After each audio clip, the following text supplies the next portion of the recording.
fois que vous en boirez. Car toutes les fois que vous mangez ce pain et que vous buvez cette coupe, vous annoncez la mort du Seigneur jusqu'à ce qu'il vienne. C'est pourquoi celui qui mangera le pain ou boira la coupe du Seigneur indignement sera coupable envers le corps et le sang du Seigneur. Que chacun donc s'éprouve soi-même, et qu'ainsi il mange du pain et boive de la coupe.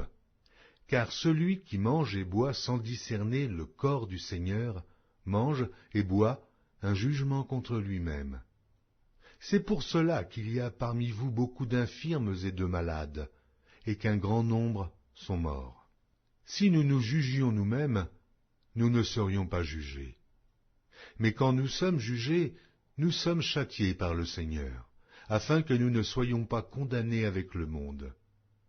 Ainsi, mes frères, lorsque vous vous réunissez pour le repas, attendez-vous les uns les autres.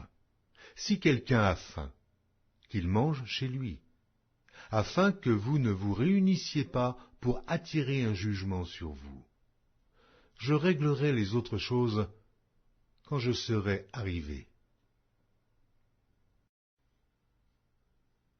Épître de Paul aux Corinthiens, chapitre 14.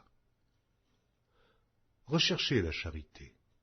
Aspirez aussi aux dons spirituels, mais surtout à celui de prophétie. En effet, celui qui parle en langue ne parle pas aux hommes, mais à Dieu, car personne ne le comprend, et c'est en esprit qu'il dit des mystères.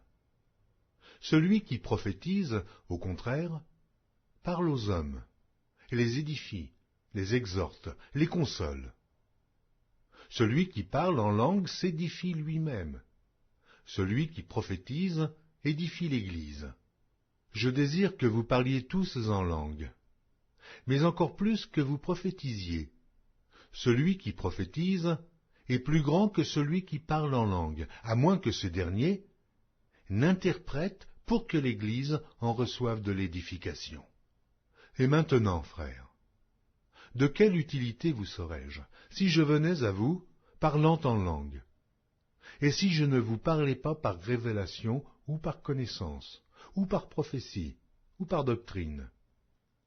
Si les objets inanimés, qui rendent un son comme une flûte ou une harpe, ne rendent pas des sons distincts, comment reconnaîtra-t-on ce qui est joué sur la flûte ou sur la harpe?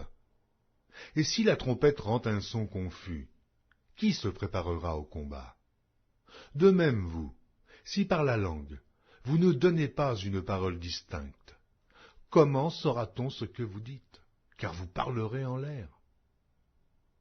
Quelque nombreuses que puissent être dans le monde les diverses langues, il n'en est aucune qui ne soit une langue intelligible. Si donc je ne connais pas le sens de la langue, je serai un barbare pour celui qui parle, et celui qui parle sera un barbare pour moi.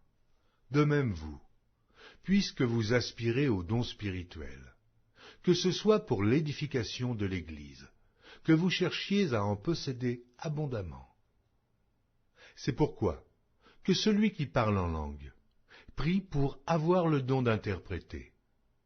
Car si je prie en langue, mon esprit est en prière, mais mon intelligence demeure stérile. Que faire donc? Je prierai par l'esprit, mais je prierai aussi avec l'intelligence. Je chanterai par l'esprit, mais je chanterai aussi avec l'intelligence. Autrement, si tu rends grâce par l'esprit, comment celui qui est dans les rangs de l'homme du peuple répondra-t-il amen à ton action de grâce, puisqu'il ne sait pas ce que tu dis?